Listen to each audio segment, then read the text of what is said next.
So you want to be a doctor, but you have absolutely no idea where to start.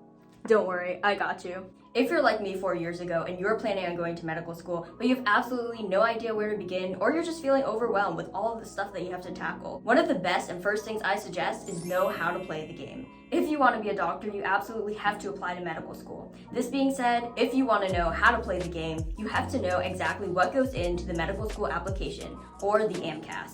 But Rachel, I'm just a freshman. Isn't it too early to delve into the medical school application?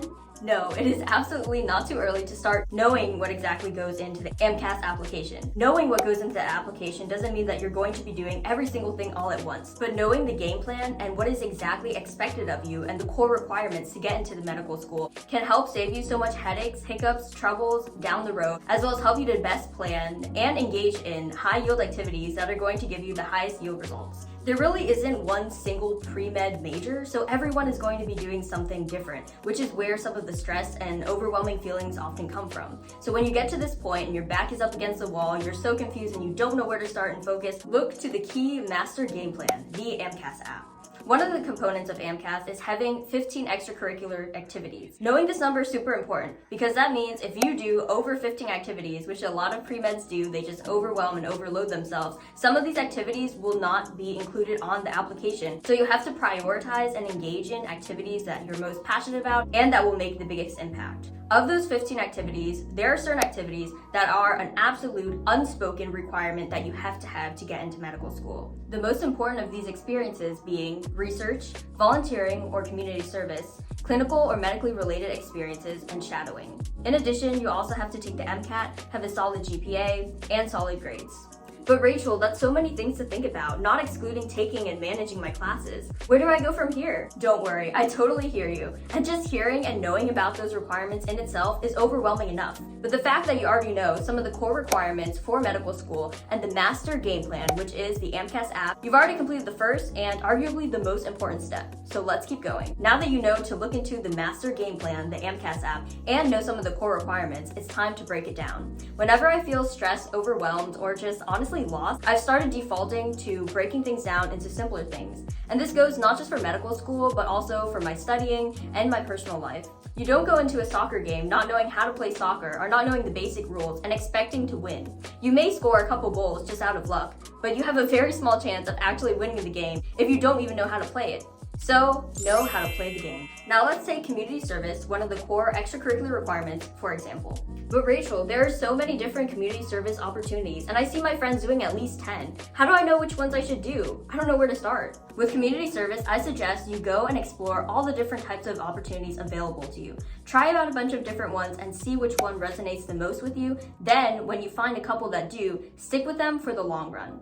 I highly advocate quality over quantity in the extracurricular approach. AdComs don't want to see 10 different scrambled extracurricular activities where you did a bunch of random things and volunteered maybe 1 or 2 hours in each one. They want to see a couple outstanding experiences, non-traditional or traditional, such as volunteering in a nursing home or even an animal shelter, where you stuck with the program, gained valuable experiences, and maybe gained leadership positions or made an impact in that experience. That speaks way more volumes than trying to overstress yourself and overload yourself by being engaged in so many different things that your plate's so full and you're sacrificing quality for quantity. And remember, don't forget the game plan. You only have 15 extracurricular slots in MCAT, including research, volunteering, medical experiences, etc. Don't overload yourself with activities that are going to be a burden and end up compromising core requirements such as your MCAT, GPA, grades, or other activities that you're actually passionate about. Now we can break down even more of these core requirements in the MCAT into smaller, simpler, manageable chunks,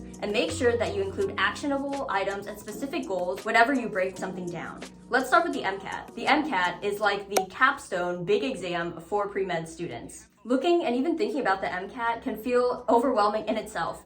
But if you break it down and have a game plan ahead of time, it will be manageable. For example, find out exactly what is on the MCAT. How does the exam look? Look at practice exams, look at practice questions, so you can key yourself into how this exam is going to be styled. Because the MCAT is definitely not like your standard lecture exam. It is passage-based, so there is going to be a different way slightly that you're going to be studying for it. Next, look at all the different resources that are available. And once again, focus on quality over quantity and choose specific resources that are high yield and that work work for you. What worked for me was UWorld, the official AMC practice questions, and the Kaplan review books. Knowing all my resources now, I can start making a schedule. And once I have a schedule and I plan out how exactly I'm going to use those schedules, what else is left for me to do is just to go study and execute that plan. There's so much going on all at once. How do you even manage to balance and remember everything?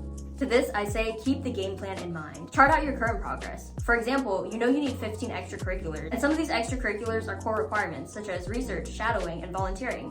Write down what exactly you have now, and look if you have either any gaps that can be added, or maybe you have too much and you can take some off your plate to focus on the core ones. Personally, I'm a paper person, so I wrote these down specifically on a piece of paper and pasted it up on my study wall where I can always see it to remind myself of the game plan, of my progress, and so I can come back and periodically check on my progress. Because it's just as important to know the game plan, but also to monitor your progress so that you can make adjustments. I definitely wish I would have looked into MCATs and these core 15 extracurricular activities and the game plan ahead of time earlier in my college career, because I think a lot of stress stems from not knowing where to go or not knowing what to do. But once you know the game plan and you have a relative idea of what you need to accomplish, things can be much better and you can start breaking it down into simpler, actionable steps. Of course, you have to execute these steps, but at least you now know what you have to do, as well as what you've already accomplished. Now, hitting all the basic requirements for medical school isn't enough to get you into medical school. It's equally important how you convey yourself and your personal narrative in the medical school application, such as the personal statement and the extracurricular activity descriptions. So make sure to check out my medical school application playlist to make sure that you can craft the best application that you can to get into med school. No matter where you are in your pre-med or medical school journey, I'm rooting for you. We got this, and I'll see you in the next one.